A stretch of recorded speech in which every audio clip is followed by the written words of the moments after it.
basic control, baby. Today we're gonna get in your minds. We're gonna get in real deep.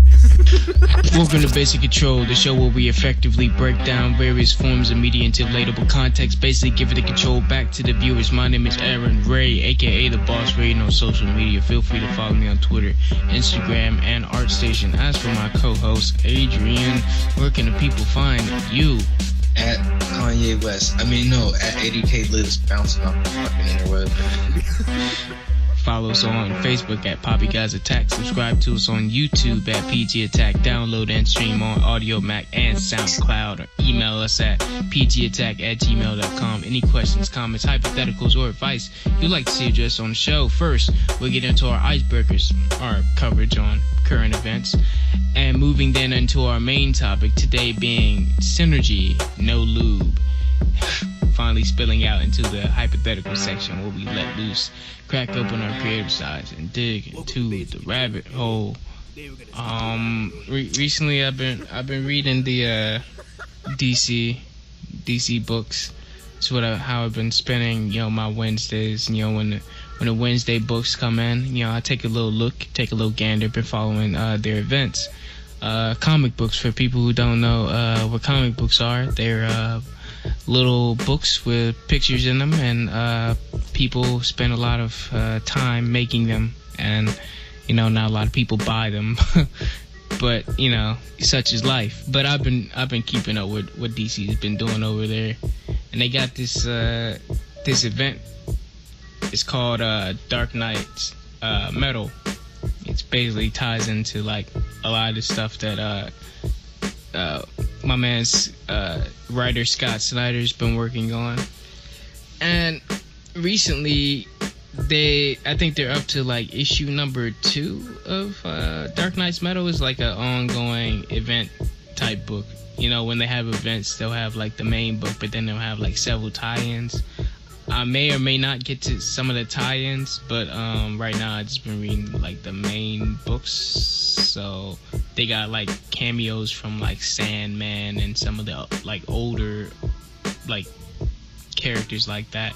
Something that I think you'll find interesting, Adrian, in Dark Knight's Metal too. And the plot for people who haven't been reading, I'll just break it down for you. Basically, in a nutshell, a secret tribe of like these immortals have been planning to unite these several powerful metals on Earth to open like a portal to this demon bat god named Barbatos, or I don't know how you say it, but you think that's right? Barbatos? That's it. Yeah. That's it. Basically, he's this dude that Batman ran from like years ago when like Darkseid shot him in the Final Crisis. And basically, when Darkseid hit him with the Omega Beam, he went back in the past. He's seen Barbatos, and that was like basically his first warning that this thing was gonna come to Earth. And ever since then, basically over the last like 3 years, he's slowly been like infected. Batman's slowly been infected with 4 of the 5 metals needed to turn him into this like portal. And basically in a recent issue, he's been infected with the 5th metal. They sort of replaced the Batman on our world with about 7 to 8 other Bat Demon characters from this place called the Dark Universe, or the Dark Multiverse. But to me, they're like basically just like the Bat version of what's called the Crime Syndicate, which is like a Dark Justice League, but this is like the Batman version of the Justice League. I wanted to kind of get it in real quick. Barbados debuted in a story called Dark City, Dark Knights, or something like that. Dark Knights, Dark City, which was Batman 452 to Batman 454. Well, that's deep cuts right there. Grant Morrison kind of took from to investigate that in the Bruce Wayne Law series. But I wanted to preface that with saying, in that original story that Peter Milligan wrote, it was about a cultist group in Gotham City trying to summon up this bat for whatever God knows devilish reasons or nefarious reason. Which how Scott has tied this in has been kind of cool too, and to follow up with the Grant Morrison stuff by him making it a hyper adapter that was meant to destroy the current, or what would you call it, vanilla reality in the DC universe. That's Just a little. It's like the way they explain it is like, because Batman has been affected. Like these 5 metals, nth metal, he got the knife, the wizard's knife, that connects to the Shazam, Captain Marvel. Some people might know who that is, and he's got the Dionysium that brought him back to life after him and the Joker died.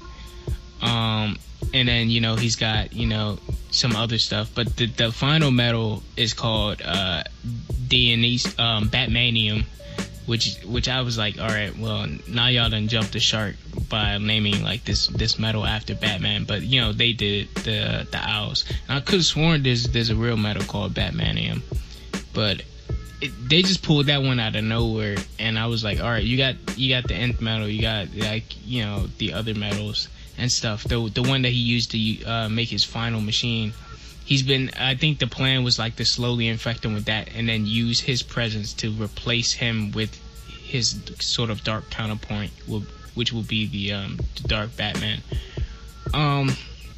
But Batman's plan, and this is all spoilers for anybody who's not reading it. I mean, you probably won't read it anyway, but there's a reason I'm talking about this. Batman's plan of stopping them, right? He was gonna basically, I told you, like I mentioned earlier, like years ago, Darkseid used his Omega Beam, shot him back into the past. Everybody thought Batman died, but like he was really shot back in the past during the Final Crisis.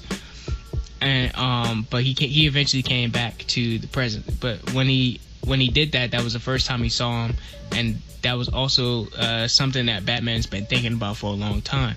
And at this point in the DC universe, after Darkseid War, Darkseid is like a child. Like he got reverted back to a child after his fight with the Anti-Monitor. Like he got reborn as like a baby, basically. And so his plan was to use baby Darkseid to shoot him with another Omega Beam and remove Batman from this world, go back to the past, defeat him in the past, and then save the world from ever having to do this in the future. Because of whatever they're talking about with the time continuum, everything would still exist, but it would just be that Batman removed them from the equation, basically. And everybody's talking about this baby Darkseid situation. The point is, it didn't work. He tried it didn't work, and he got sent. He got replaced with the other Batman. And basically, Darkseid sort of flipped. Like I think he still had him in his hands, or I think some owls took him away from him. I know that the super heavy metals and all that stuff play a role in that storyline. So I just think that Scott Snyder, he pulls these over the top moments, and he tries to I don't want to say he tries to do too much, but I guess it's because it's DC. Huh? I think that the concept, I know what you're saying about doing too much, but I think the concept of what they're doing here with metal is like just go straight, heavy metal, like hardcore rock, and just get these images. Because you got Sandman, you got like all of these, like, all right, this is like some straight David Bowie situations going on.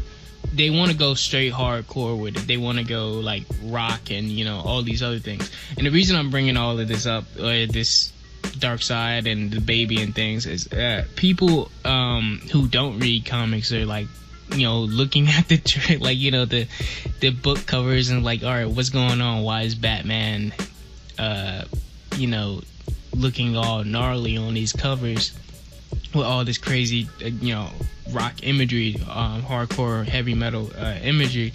And one of the main guys from that is the Batman Who Laughs, one of the dark multiverse Batman, who has a bunch of robins on this chain. It's like on some BDSM shit. So like he's like he looks disturbing to people. So the robins, or what they call crows, he has like several of them on chains, and they're like vicious. They eat people. And the Batman who laughs, he made another appearance same week. in the Teen Titans tie-in for Gotham Resistance. So basically, he gave each one of like five or six of Batman's rogues a metal card that allowed them to shape Gotham in their image in this like circle. It's like the first one was the Riddler, so it's set up like a maze, and the Riddler's card allowed him to basically control the entire landscape and be able to, you know, turn that into a maze, and turn himself into like this Minotaur. Yeah. And all of that is the dude's. Where they were going. Yeah, so he's like the Minotaur in there, this like green machine Minotaur that's, you know, the riddles and all these things. And basically, I think Mr. Freeze is the next level in there, and they turn like Nightwing into basically Jon Snow, for anybody who watches Game of Thrones. But yeah, I mean, I think it's interesting. I think the look is cool. I like the heavy metal imagery, and I'm liking the writing so far. It's just that, you know, like you were saying, like they go a little bit extra. Like they kind of go. It's like, do we need this story? Like, because like I said, it's basically the Crime Syndicate story. It's basically Gotham War. It's basically Darkseid War all over again.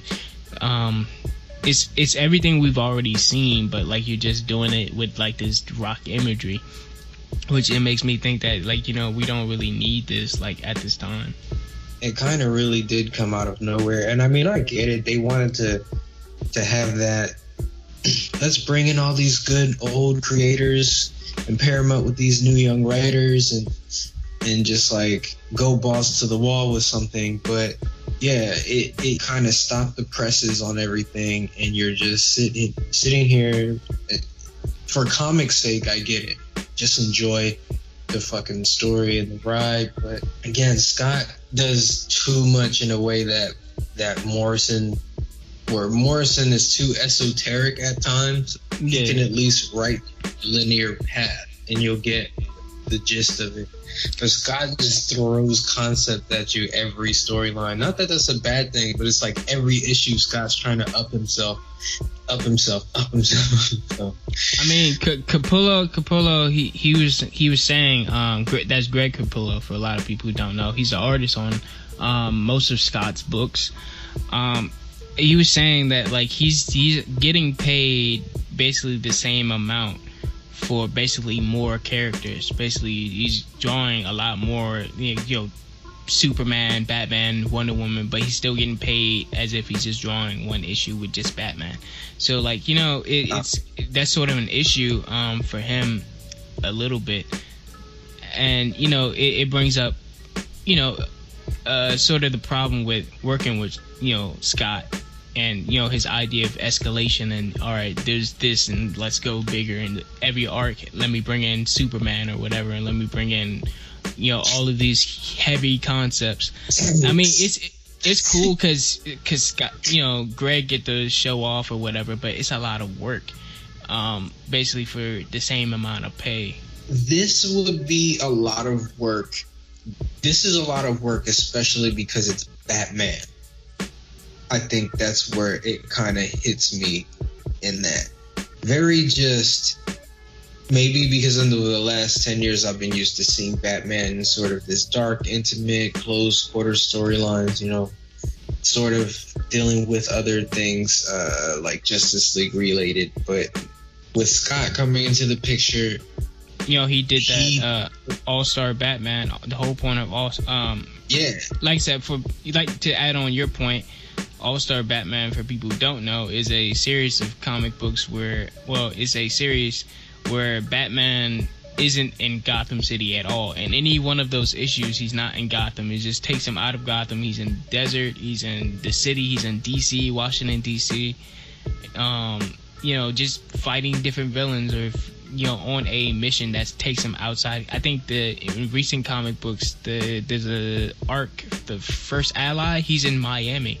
So for most of the book, he's just hanging out in Miami in hotels and things like that. So you're like, okay, well, I see, and that's all Scott, you know. So he doesn't. I guess he's trying to take him out of his comfort zone.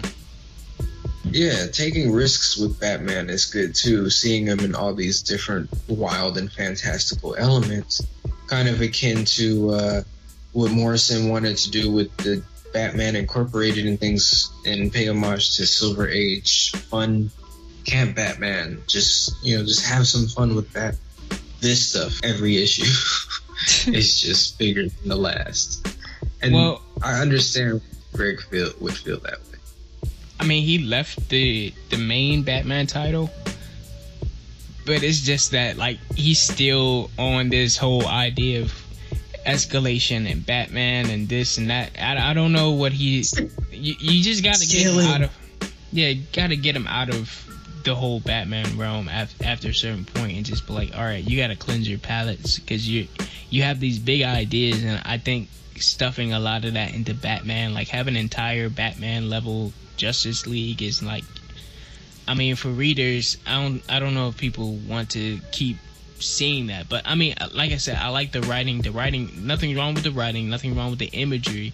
It's just that it's just, too little too late. Is that I think this should have came instead of the Gotham War storyline, or I think this should have came around the time when they was doing the Trinity War situation instead of what they're doing now.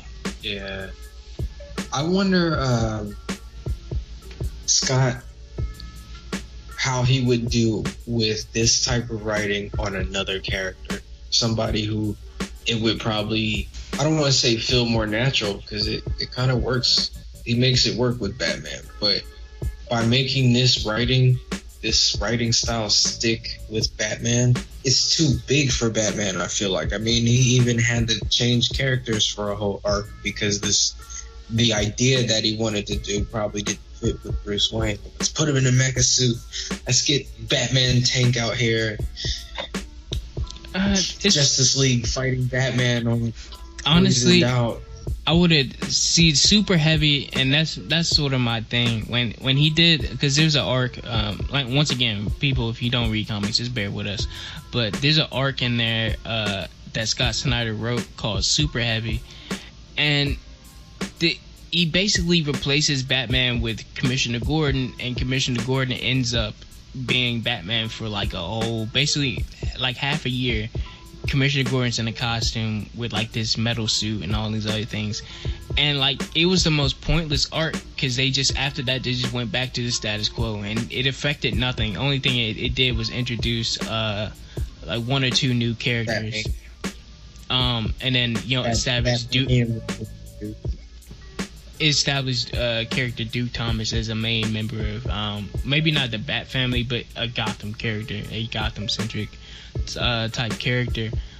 And like I said, all of these things, I'm not in like, I hate what's going on, or I hate Scott Snyder's run, or his position as like the main Batman editor, because I think he writes Batman probably better than Tom King right now. But it's a lot of things that I think maybe he should just back off from Batman for a little bit, take a break, because then he did Superman Unchained, he did some other things. But my main point on that was just like, I just thought it was interesting to see like how people, even if you don't read comics, like you're saying, like, all right, Batman is clearly going out of his comfort zone at this point in time. Yeah, I'm looking forward to see what sticks from this. I mean, I've been reading a little bit, not religiously, but I'll pick it up and be like, oh, this is cool. Because along with that, I've been browsing through Secret Empire. Now that that's over, I'm kind of like, man, what next? Yeah, if anybody wants to read any comic books, I could probably just recommend read Nightwing, read Doom Patrol, or read what else is good? Super Sons. That's good. That comes out, I think it's like bi-monthly or something like that, or just monthly. But yeah, two other things I want to talk about before we get into our main topic.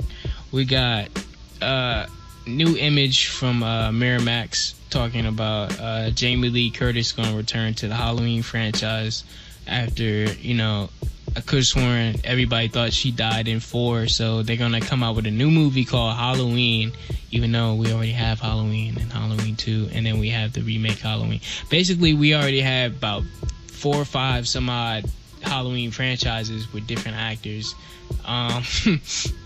in different scenarios.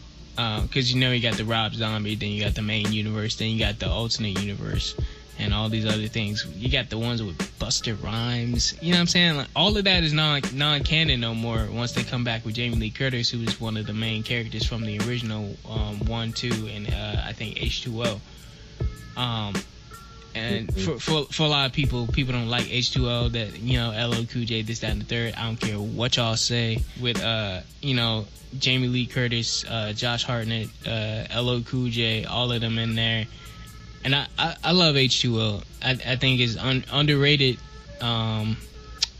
little Halloween movie. But I mean, that's just me. You can hate H2O and that's fine. I love H2O. I think because Josh Hartnett, for a lot of people who want to know more about me, Josh Hartnett is one of my favorite actors. I think he's pretty cool. So they're bringing Jamie Lee Curtis back, and she basically died in, I think, the 4th one off screen or something. She's the heart of the Halloween franchise, the one with the face. And so bringing her back older or whatever, and I'm thinking, okay, well, maybe they're going to bring back Josh Hartnett as like her son again. So basically this will be the sequel to H2O that I really wanted. So if it was me, I'd just call it Halloween H2O 2. I don't it's like H3O. I don't know. But yeah, I honestly I thought that was interesting to see them bring back this classic franchise. Well, not bring back this classic franchise in a way that it's been gone, because it's still been around with the Rob Zombie sequels. It's just that bringing it back to what it's supposed to be, with Jamie Lee Curtis after a real sister of the family, and not, chasing down Busta Rhymes for no reason. Man, that's cool. Yeah, I think I want to see that. I don't have any negative or positive feelings about any of the Halloween movies, to be honest. They're enjoyable movies to watch in the fall time on the East Coast when you get some overcast. So if all the classic horror movies are making their rounds again, Jeepers Creepers. It was only a matter of time. Yeah, it was only a matter of time.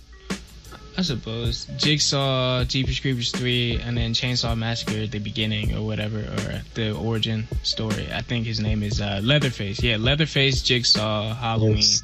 It recently dropped, so you bring back some of these classic images. Last thing I want to talk about, not to hurry up and escape rope out of that topic, but Blade Runner.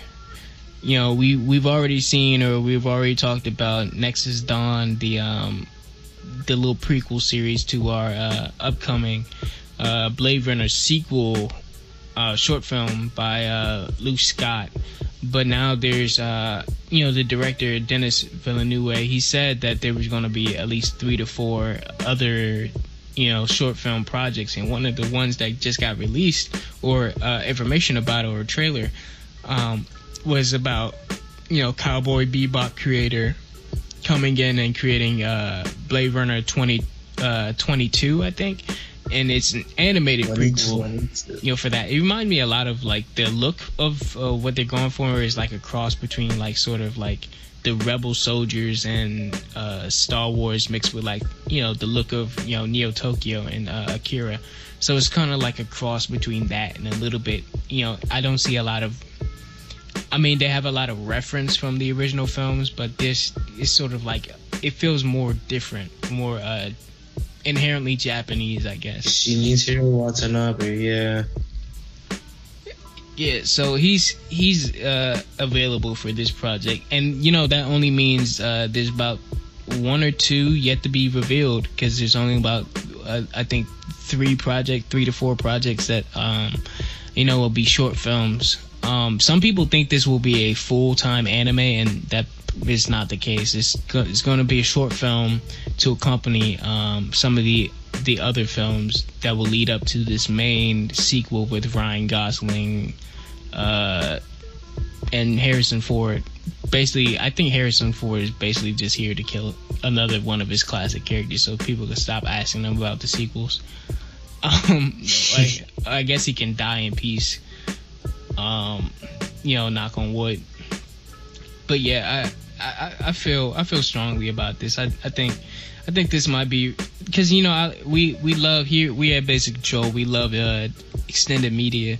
We love extra things you can do that can attach to like a larger project that can also stand on its own. So when you have an animated thing, you have the whole Luke Scott thing. I just say bring it on. Once they come out with the Blu-ray, there'll be like a hell of special features, a lot of great things they can tack on there and make it a good buy, I suppose, for the big collectors who really want like all this good stuff. Now, if they came out with the Blu-ray and it just had the film on it and it just like commentary and all that, and they sold all of these short films separately or not sell them at all, I think people will be more disappointed. I think it will benefit them more to have like a box set with like all of these things attached to the film, kind of like what they did with Watchmen and the Tales of the Black Freighter, or what they did with the Matrix box set when they added the Animatrix and all the other extra things onto the the main disc. And they also sold Animatrix by itself. Yeah, we also have the internet now, so they might do something where you can just stream them on a couple of these things on YouTube. But we already know that's whack, so I mean, like I said, they probably gonna premiere right on there, but I would prefer if they were all attached to the box set or the DVD or on the set. Yeah, so you can be like I said, like the Animatrix. Exactly. Even if the movie's garbage, the marketing, they're pushing the button on this. It seems to be doing more than what most people are willing to do for these types of films. So that's always good. I can't wait to watch it. That's all. So now we get into our main topic. Synergy, no lube.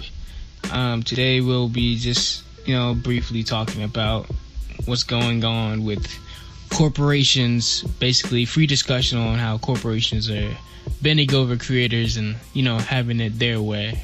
No Burger King. The relationship between the corporation and you.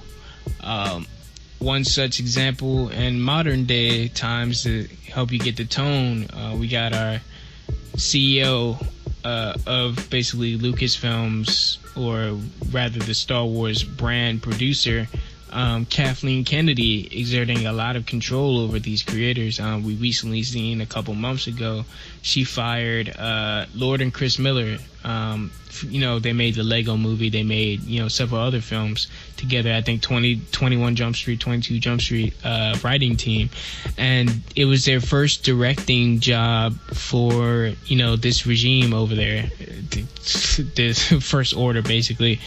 In the Star Wars camp, and they were chosen to direct Han Solo. You had meetings with them. You have all these story meetings. You put together the film and the script, and you're like, all right, I believe in your vision, I believe in this, and then you go and you film it, and then you're sending them dailies, and then all of a sudden they're like, all right, well, you're fired. You're like, okay, wait, what?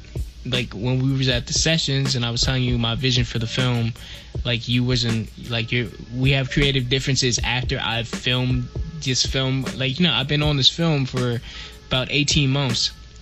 18 months plus, and I've filmed half of the movie. I think they said 75% of Han Solo, the prequel film, was already finished, and you get someone like Kathleen Kennedy or something, or even if it's like I said, I'm not putting all the blame on the studio for that particular project, but I'm just saying it's I think we talked about this before, but I would say it's mostly their fault for not having control over what was going on. So I looked the other way at that point. I was like, well, it's the studio's IP. the way it's set up, and I'll go into depth about this later, but it's the studio's IP basically, and they can feel free to fire people at any time, but it's just like, I could have, if you're setting up all of these spin-off films like Rogue One, and also what they did with Rogue One, they made a lot of cuts and a lot of changes based on how they felt after the movie was already finished, and there was all this backlash. Luckily, Rogue One came out, and people, didn't have so much issues with it per se. I mean, I had a lot of issues with it myself, but most people enjoyed the experience that was Rogue One more than they did, J.J. Abrams, what he did with the Star Wars, The Force Awakens. My main point being, at a certain point, Kathleen decided that she didn't agree with their vision, and she decided to change it up, hire Ron Howard, the director Ron Howard, to come in and fix Han Solo. And like I said, at the time, I looked away. I was like, all right, cool, whatever. Their IP, they're only protecting the brand that is Star Wars. So you can't really argue too much. It's like, they would have the final say on that, right? Then we get into recent events. Kathleen fired your boy from episode 8 or 9, like Colin Trevorrow, director of Jurassic World.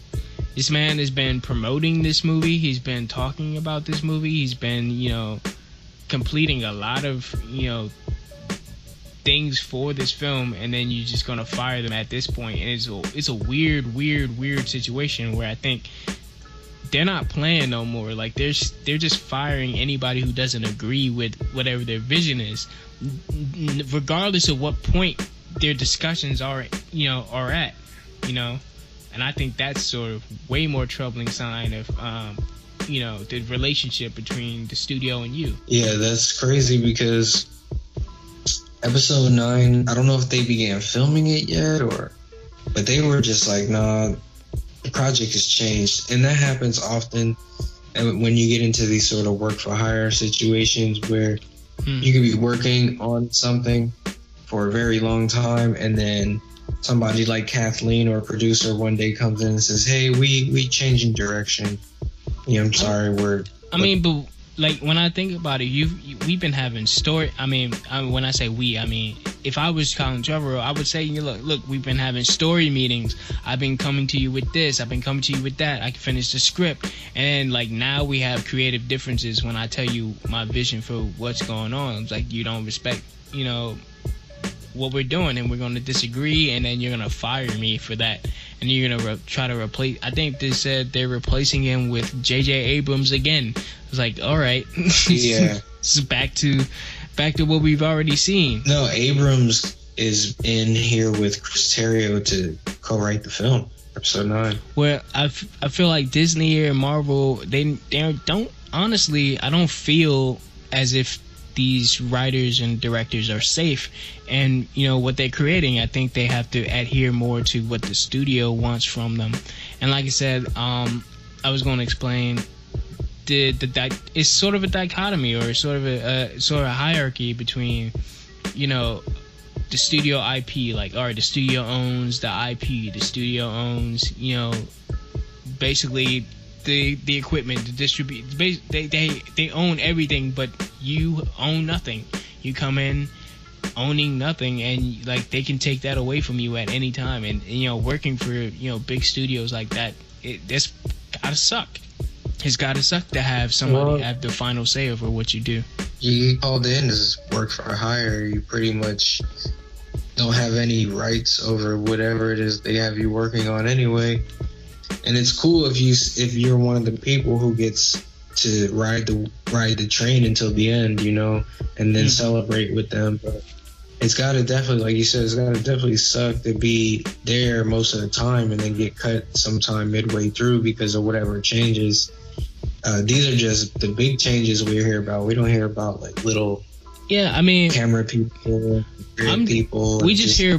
But what I'm saying is, like, you're not supposed to cut somebody at the playoffs, but supposed to cut them, at, I don't know, tryouts. Because you, like I said, you have story meetings, you have, writing meetings, and all these other, meetings and setup to where you're supposed to know who you're working with before you get up in there. Perfect example, Warner Brothers, they cut, it was Rick Famuyiwa. They cut him because they cut him at the point where he wrote his draft. They had talked about what he would do. He wrote his draft, he turned it in, and he had already been hired for the job. And then he was like, all right, well, this isn't really the direction where we want to go, but like, we'll respectfully, depart. It was at the point where it was still in the tryout phase, and he was still trying to figure things out. It was, all right, will I, won't I? He wasn't directing any pickups. He wasn't already in production of these things. He just had a start for, writing, and then go on from there. Same thing with Ben Affleck's script. And also, once again, Lord and Chris Miller were heavily attached to this Flash script before, they got fired too.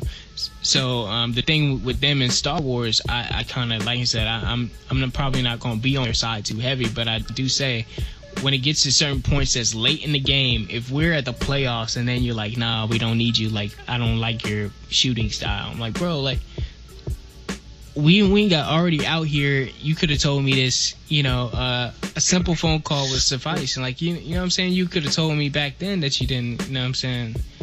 I'm married. I got kids with you, all this other, you know what I'm saying? Like, you could have said something before, And that's how I feel about the way the studios like this will set people up for that failure. Like, you really gonna wait until the umpteenth hour in order to let the people who work for you know that you're getting rid of them. Like, that's weird. Like, it's not cool for me. Like I said, it's that absence of real corporate synergy, that lubrication of a well-oiled machine. This is synergy with no lube. It's straight up rape, and it's not fun. Well, I mean, if they got a paycheck, I guess it's not that bad. Because it's work for hire, right? You're getting paid while you're on the clock, and then they're like, "Look, we don't want you anymore. Go home." It's like, all right, I got paid for my time, so it can't be that bad. It's just like when you're creative, you don't expect to get like laid off like that. This is the flip side of that kind of thing. Is like, you've been directing a movie, you've been writing songs, whatever. You've been in this project, or the company knows that you had some involvement in the thing that they're going to push the button on, the property that they're going to push the button on. Hey, we're about to market this. Here's a contract. We want you to produce X amount of work for us, or the work that you did produce for us. Mm. We want ownership to. We want to be able to sell that work. So here's a check for you, and then you sign this paperwork. And so most people are like, yeah, this is awesome. They want my movie, or they want my song, or they want these things from me. I'm going to get a paycheck. But they don't read the fine print where it's like, hey, by the way, you don't own any of this stuff that you worked for. You don't own any of this, and you don't have any rights to the publishing or the monetary compensation thereafter whatsoever. So now they just jump into that shit, and this is the no lube part. Now, it's cool if you were aware that there was no lube, and you're like, fuck it, I know what I'm about to get into. But a lot of these people aren't. So they're just bending over, and the company comes through, does their thing real quick, and then they're never to be seen again. Yeah, meanwhile, you're like, cool, I got business out there. I'm chilling. I'm about to be rich, or I'm about to be on. Millions of people are gonna hear or see my stuff. But that's it. That's the pretty much last call for you. I mean, it's unfair if you really think about it. But yeah, I mean, it's the essence of working with a corporation in general. You already know what you're getting into. You already know what they want. It's like, you don't get in a car with a pimp and be like, all right, well, we just gonna go to the store, and he's going to be like, some money. Like, nah, I mean, don't you on a block? He gonna take you out. It's whatever, because you already know what you're doing when you get in bed with a corporation. You know what you're getting into. It's the not knowing. It's the thinking that you don't have to read the it's the not reading the contract. It's not being aware of what you're dealing with. It's being oblivious to the fact that you're working with wolves. And I don't come out here and make it sound like I'm trying to slander Disney or slander Warner Brothers or Atlantic or anybody of that nature. But I'm just saying, for creators, I think read the fine print is like sound advice, and it sounds like common sense, right? But like a lot of people don't do it. A lot of these young SoundCloud rappers just trying to get out the hood or get out of wherever weird situation that they're stuck in. They get taken advantage of that way because the companies will use tactics like, hey, if you don't sign the contract in 2 days, we're just going to scrap your work altogether, or hey, we're going to threaten to do whatever, just making it seem as desperate as possible. Some of them, they don't even do it because they'll just appear as if they're friends. Like, yeah, we'll fly you out and we'll do this and we'll do that. Like, some of it comes with those perks too. And they bring you down, show you the production process. Here's what we did with all the footage that you shot for us, and blah blah blah blah blah. Oh yeah, and at the end of the day, you don't own none of this. Like example, you got nobody ever wondered, why Scissor Project, took so long to come out. Their stuff is being held back by the label, the corporation, because you don't actually own your own music. You don't own your own footage of the films and things like that. They own that. A great one, the Halle Berry movie that came out, Kidnap. Basically, that movie was finished in around 2013, and it just recently came out 2017. You understand? They will hold on to anything that is technically their property by contract. It's like what I was saying about the studio IP versus what you think that you own. And at the end of the day, if it's not within your contract to retain ownership, some type of ownership over your own work, you set up to be bent over. More than likely, those are work for hire contracts. So if anybody gets those sort of contracts, just be wary of that shit.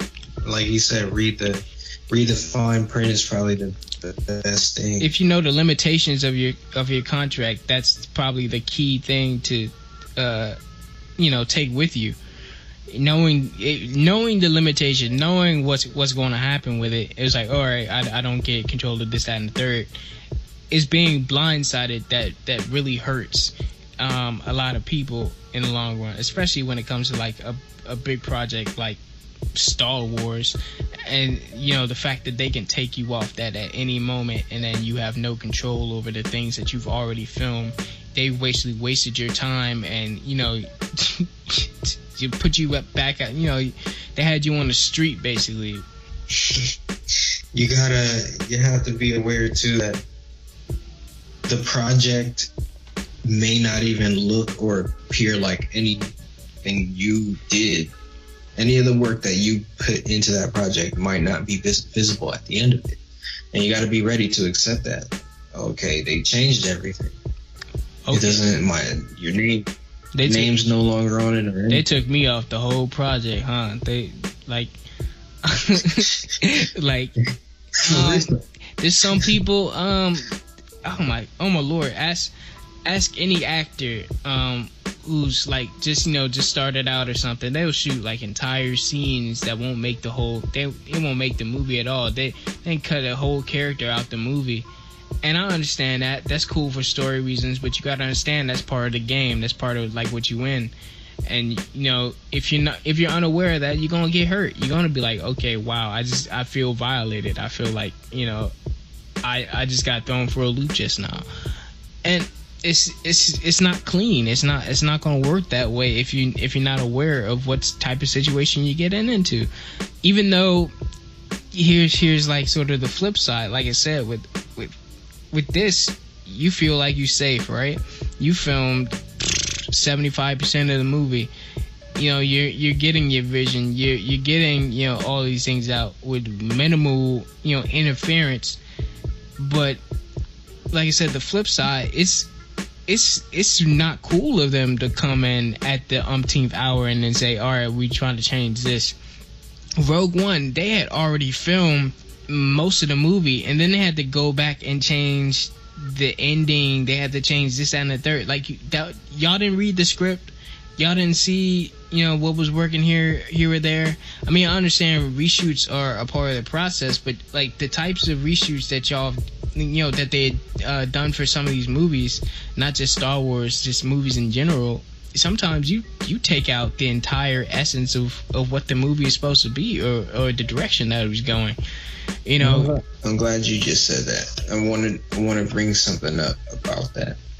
So, the companies, when they put a product together, oftentimes they take what's called a well, here we call it the litmus test with Deontay, but they take like a consumer, what would it be, a survey?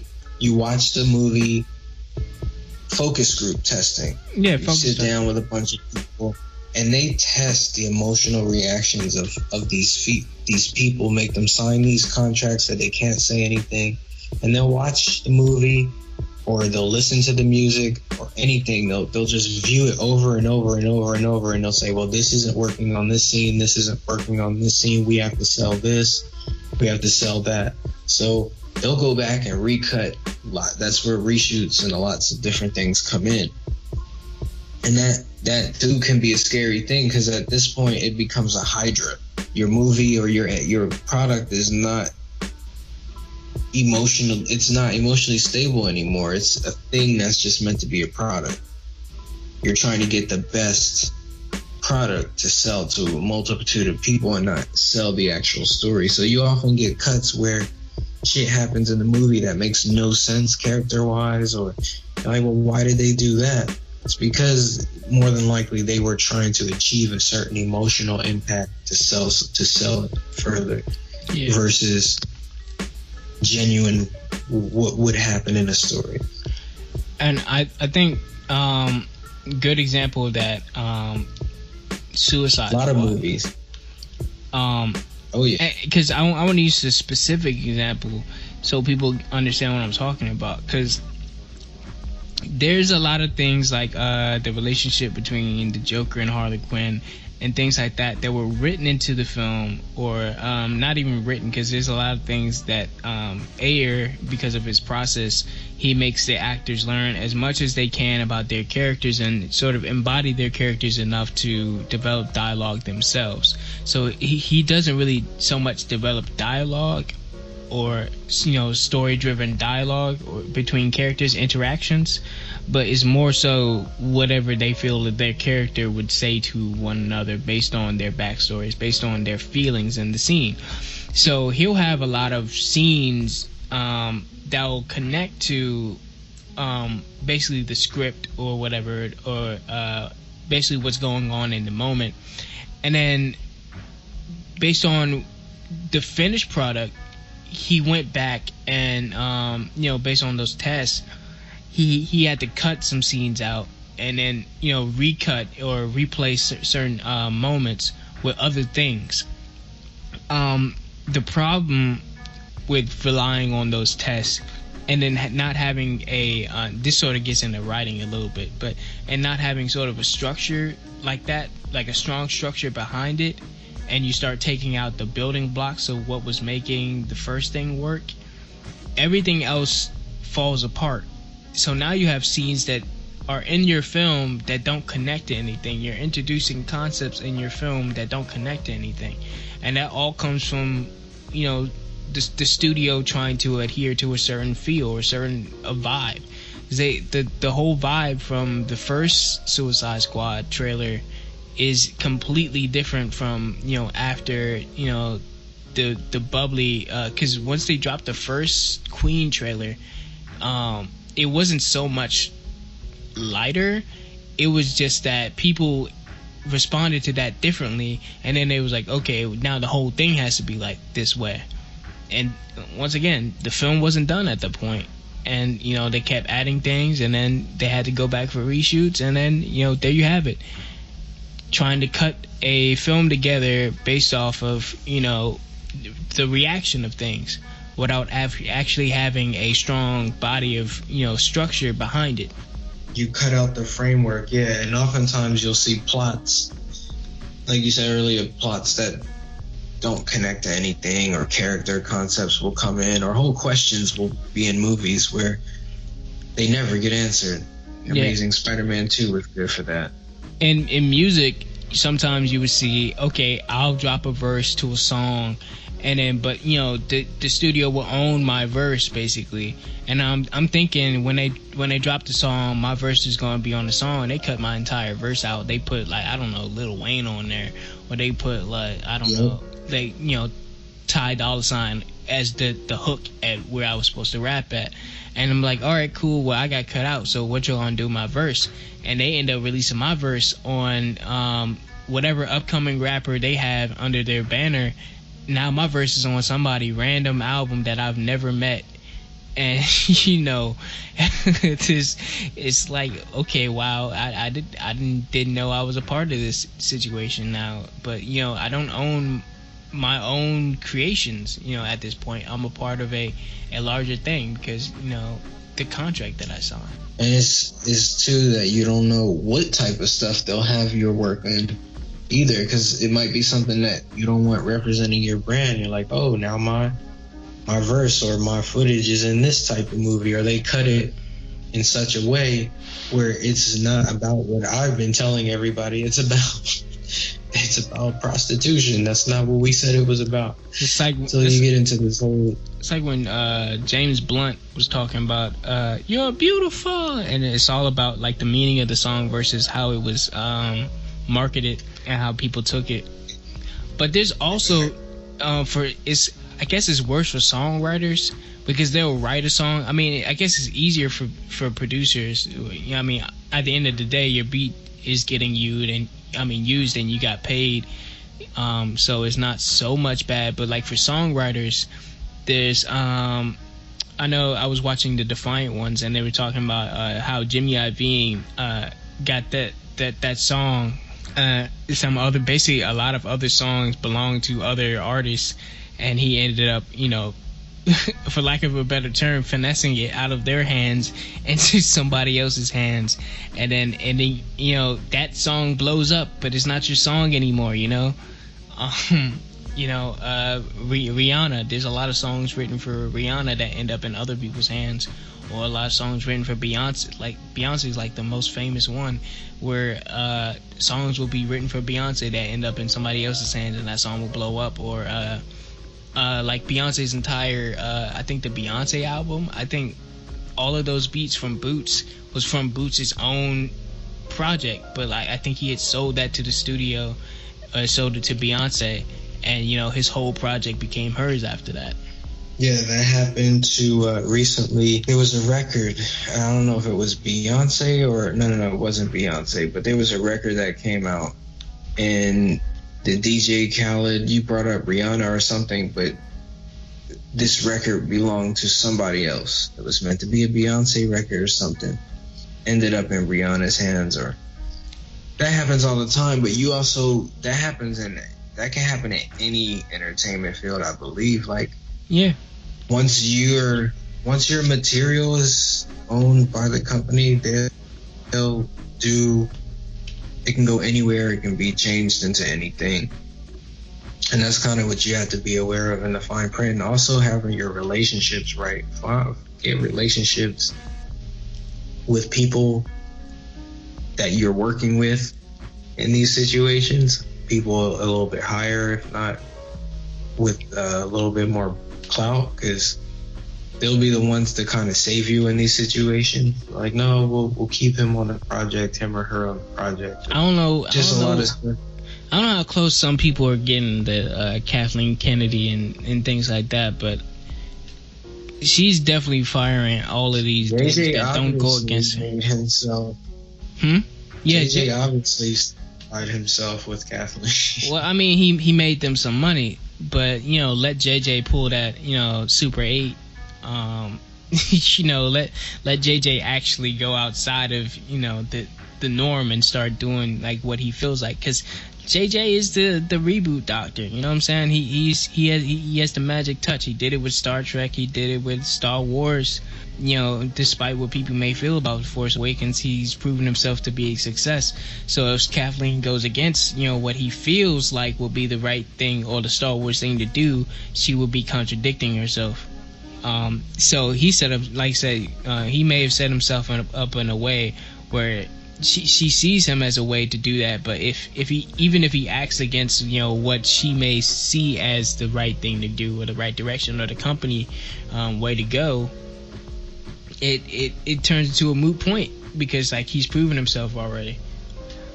But I mean, should it be like that? Should it be like, all right, well, I only work with company men, or I only work with people who just do everything I feel like? But like I said, I can't blame them too much. That's their corporation. Is their IP For the corporation, yeah. If it's their bottom line, because if your goal is to just get a product at the end of the day, then I think your company is just going to be there to kind of churn out whatever that statistically or objectively identified product is. Like, we want to make pink t-shirts and only pink t-shirts. I don't care what other ideas you have. I don't care what gray t-shirts are selling these days. No, we want you to make pink t-shirts. You're gonna fucking make pink t-shirts, and if you don't want to make pink t-shirts, we'll get somebody else to make pink t-shirts. Okay. That's just, I think that's just how it's cruel business. You kind of gotta roll. You could get shelved. I didn't want to forget that too. People get shelved. So shelving is when you create a product or you work for a company and they hire you, but that work either never comes out or you become unable to make certain moves moving forward for your own brand. So you pretty much disappear or get tucked into their legal funnel, or whatever they want to call it, whatever they choose to do at the time. So you can get shelved in these scenarios too.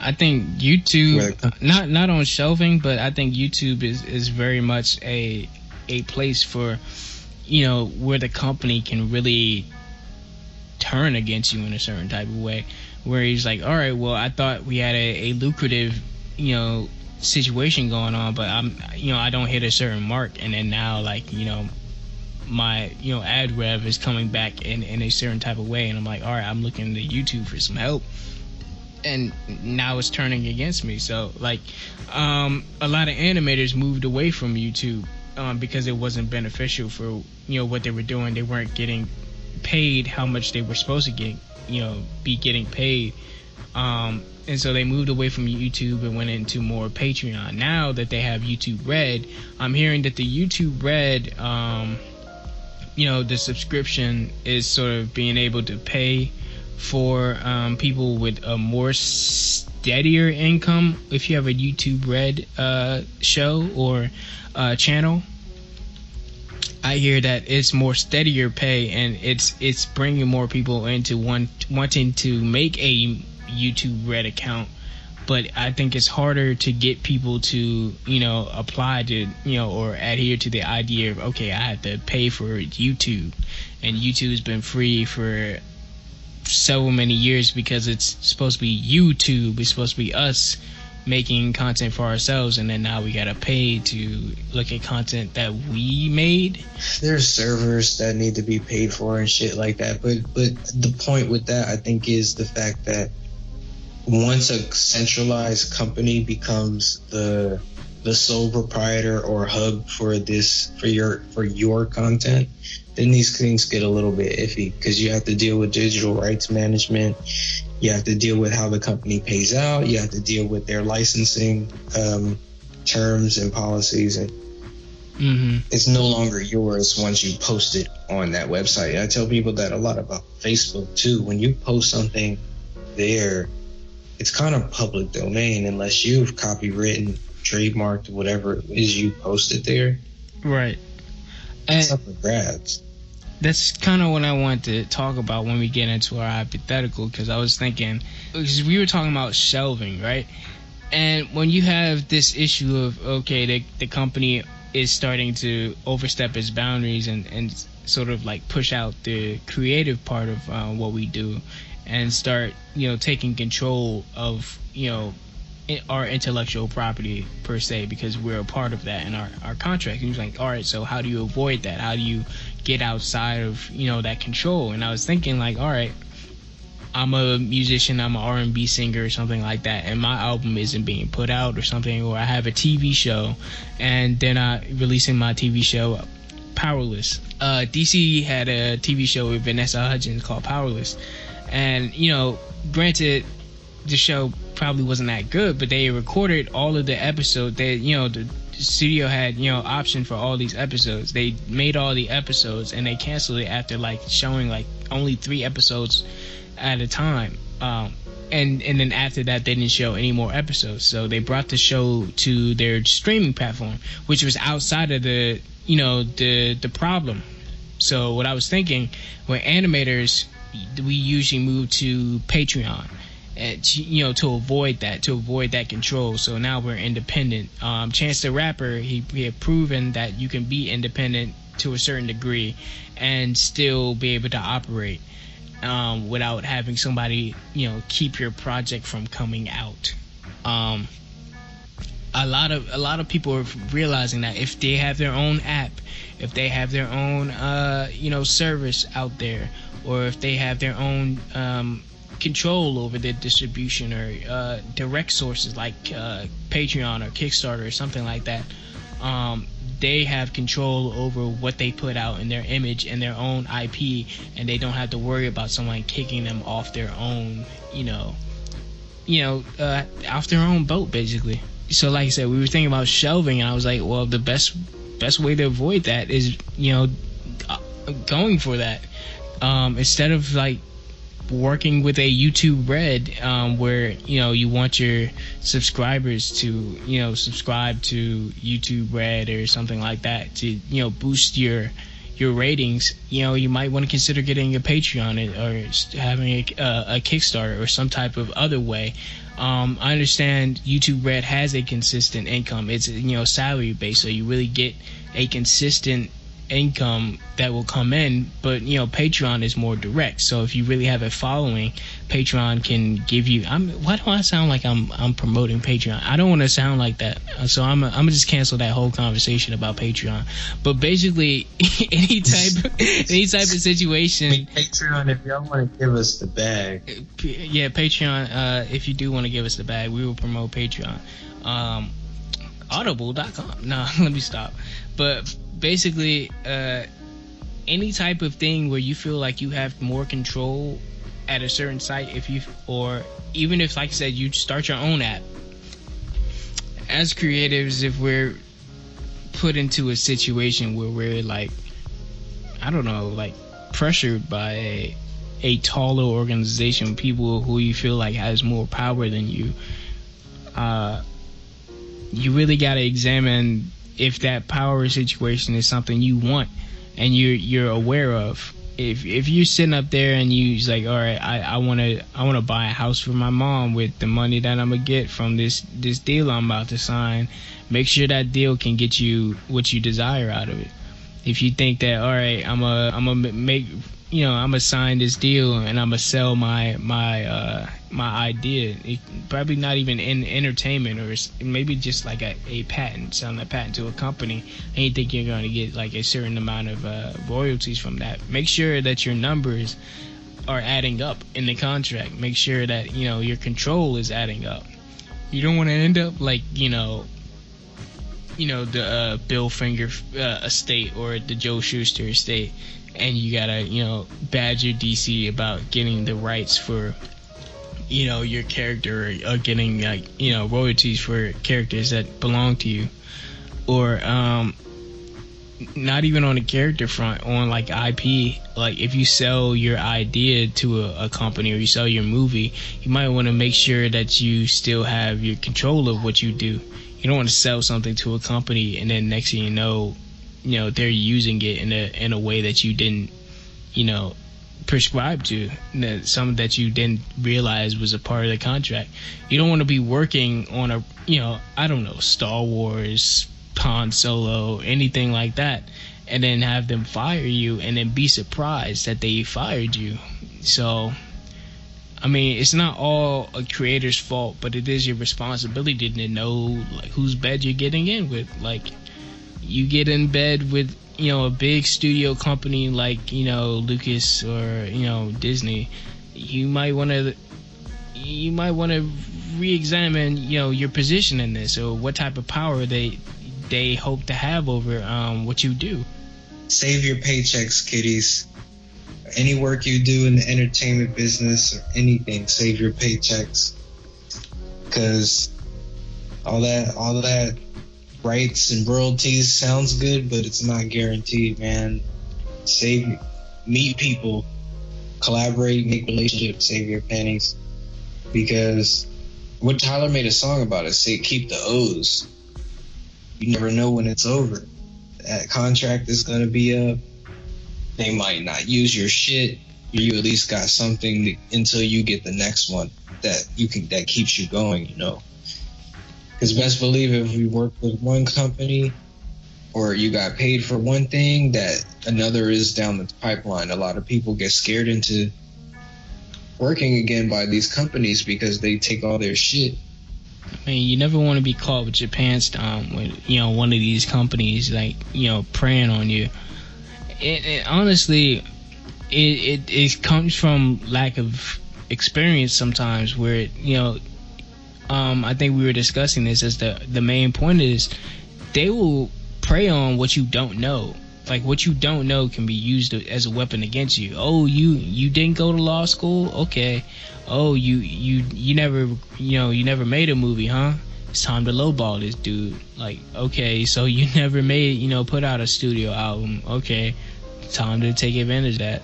Time to have you on anger. We're gonna throw you a lot of money, and you think that this is your advance.